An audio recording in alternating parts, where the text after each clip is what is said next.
कुछ नहीं लगते, लेकिन जब जब उन्हें देखता हूँ मुझे मेरा बचपन याद आ जाता है। मुझे मेरे पिता दिखाई देते हैं। इतना कहकर वह कमरे से बाहर निकल गया। वह नहीं चाहता था कि सोनल उसकी आंखों की नमी देखे। राजीव और सोनल पढ़े लिखे कामकाजी पति पत्नी थे। दोनों साधारण मध्य वर्गीय परिवार से आए थे। जीवन की शुरुआत उन्होंने मित्त व्ययतों से की थी। जरूरतें सीमित रखी, इच्छाओं को संयम में रखा और धीरे धीरे थोड़ी बहुत बचत भी कर ली। इसी बचत और निरंतर परिश्रम ने उन्हें सूरत जैसे महानगर में 2 फ्लैटों का मालिक बना दिया। दोनों संतुष्ट थे।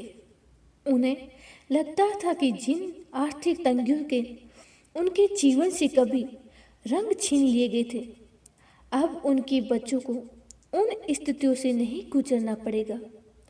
बार बार मकान बदलने का कष्ट, दोस्त छूटने की पीड़ा, मकान मालिक की डांट फटकार, दीवारों से सट कर जीने का भय से, ये सब अब उनके बच्चों के हिस्से में नहीं आएगा। राजीव अक्सर अपने बचपन को याद करता। पिता की आर्थिक तंगी, संघर्ष और त्याग उसके मन में बार बार उभर आते।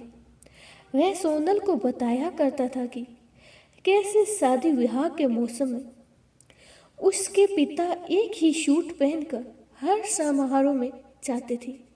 माँ के टोकने पर भी वह अपने लिए कुछ नहीं लाते।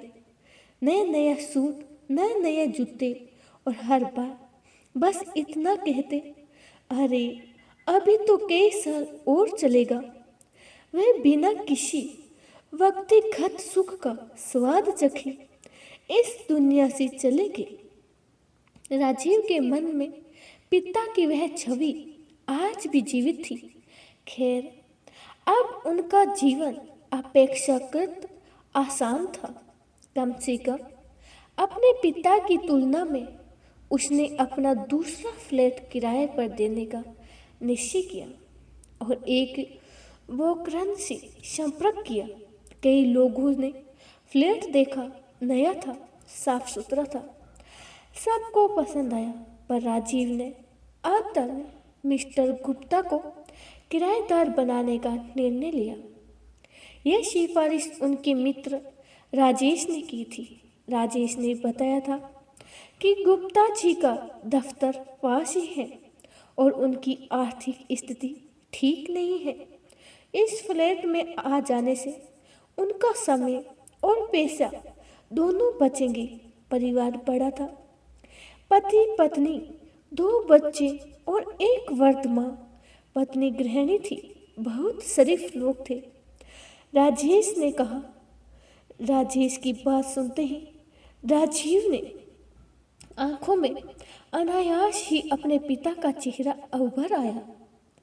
उसने बिना किसी हिचक के कह दिया, फ्लैट गुप्ता जी को ही दूंगा।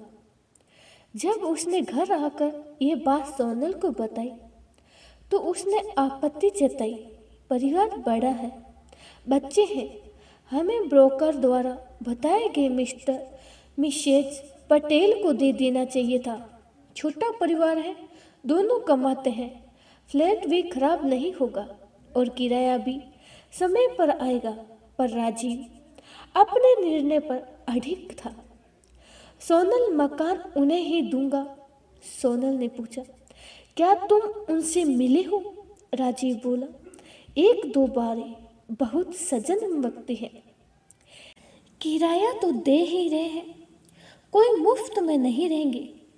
राजीव के स्वर में ऐसी दृढ़ता थी कि सोनल चाहकर भी कुछ नहीं कह सकी। कुछ ही दिनों में गुप्ता जी सह परिवार फ्लैट में शिफ्ट हो गए। औपचारिक भेंट के लिए राजीव और सोनल उनसे मिलने के। परिवार से मिलकर दोनों संतुष्ट हुए।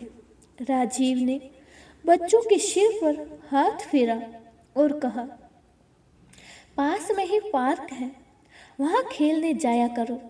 वृद्ध माँ से भी बोला, आप भी सुबह शाम टहल लिया कीजिए।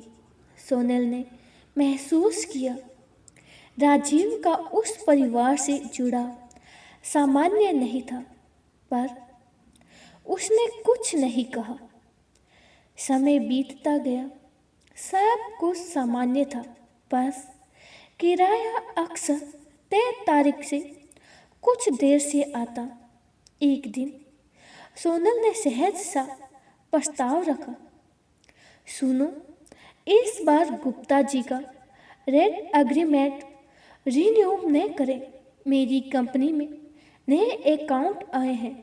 मिस्टर बत्रा पति पत्नी दो ही हैं, उन्हें फ्लैट दे देंगे।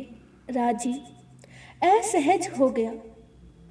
अचानक उसके भीतर जमी भावनाएं उफन पड़ी। तुम्हें क्या दिक्कत है? वो लगभग चिल्ला पड़ा। थोड़ा किराया देर से आ जाने से तुम कौन सी गरीब हो जाओगी? परिवार है, बच्चे हैं, अकेला कमाने वाला आदमी से कभी कभी देर हो जाती है। आप सोनल भी चुप न रह सकी। मेरा उनसे कुछ बिगड़ा नहीं है, उसने कहा, पर तुम्हारी यह असाधारण सहानुभूति क्यों है? आज बताना ही पड़ेगा। मिस्टर गुप्ता तुम्हारे लगते क्या है? राजीव कुछ क्षण के लिए मौन रहा, फिर बहुत धीमे, लगभग फुसफुसाते हुए बोला, कुछ नहीं लगते, लेकिन जब जब उन्हें देखता हूँ मुझे मेरा बचपन याद आ जाता है। मुझे मेरे पिता दिखाई देते हैं। इतना कहकर वह कमरे से बाहर निकल गया। वह नहीं चाहता था कि सोनल उसकी आंखों की नमी देखे। उस दिन के बाद इस विषय पर फिर कभी बात नहीं हुई। सोनल ने भी राजीव की चुप्पी का अर्थ समझ लिया।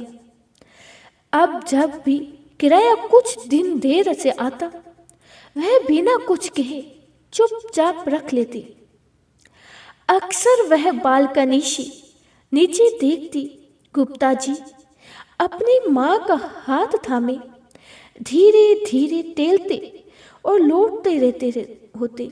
बच्चे हंसते कूदते उनके आसपास दौड़ते रहते। तब सोनल समझ जाती कुछ रिश्ते कागजी एग्रीमेंट से नहीं, समर्थियों, संवेदना और करुणा से बनते हैं। राजीव ने कभी धन्यवाद नहीं कहा और सोनल ने कभी शिकायत नहीं की, क्योंकि उस फ्लैट में अब सिर्फ किराएदार नहीं रहते। वहाँ राजीव के पिता की अधूरी जिंदगी को एक समान झनक ठहराव मिल गया था।